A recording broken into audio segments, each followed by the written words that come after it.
attack you without emotion. In a boxing match, or a UFC match, or a professional sports person will attack you without emotion. I mean, there might be some bubbling emotion, nerves and that kind of stuff, but generally they're not out to kill you, they're out to do the job that they've got in the ring to do.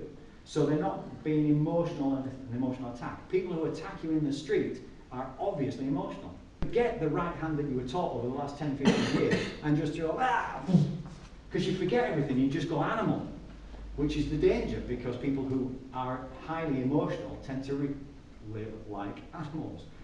I won't go into that one, just reminded me of a recent event. But anyway, so we step back, hopefully. Somebody's getting a bit nasty. Well, you know, what am I doing? I'm in a guard, aren't I? I've created a guard. I've created a stance.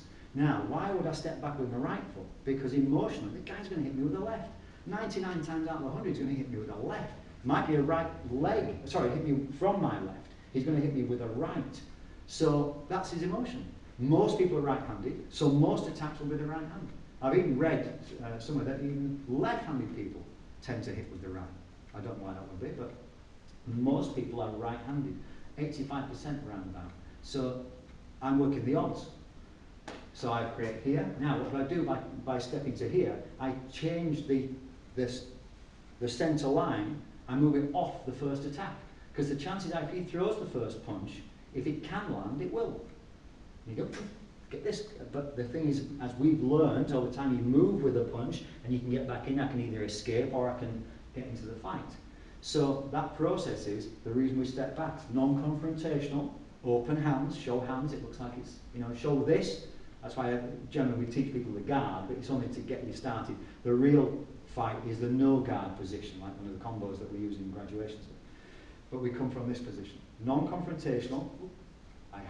I'm showing my palms, it shows honesty and openness, okay? But I can clench these very quickly, or I can give it a slap. So, but we create this position to protect. Now, even going back to, we've covered this recently with the instructors, going back to Alexander the Great, look at a painting, a mosaic, or a statue of Alexander the Great, he led with his left. Why? Because everybody attacks with the right. The reason the Macedonians were conquering the other Greeks is they had a full-time trained army. They also had people like Aristotle and Plato teaching their generals how to think and how to, you know, I mean, they had the top guys at the time. How did they go into battle? A long line, leading with the left, shield, sword. That's how they went forward. Because all these other guys who were attacking who were part-time armies, they might be lecturers, you know, Diogenes and all these kind of people from Athens, and they were thinkers and writers and talkers, and yeah, you're going to have to fight, okay, all right. So they all attack with a predictable attack. Now that's, again, we use that predictability in our favour to create a position where we can defend better from. So, did promise I won't go on with 10 minutes now, but I've only got 10 minutes on the first question. But it's important, because I was going to explain it to you anyway, that the reason that we lead with the left is thousands of years old. In fact, it's primordial. Most people are right-handed. You know, even kids, you know, how it works. Even animals, you know, I've got a right-handed dog, or right-handed dogs in the main. But you think of this principle. Now, what does that do? Well, that just teaches you the left. It's getting a bit nasty. Oh, this might kick off.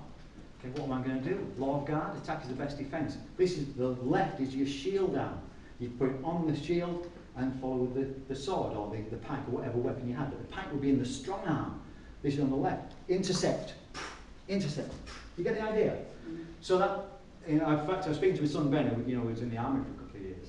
And he said there are, in the British Army, there are no left-handed guns. They're all right-handed guns. We go with this, forward with a bayonet practice, left.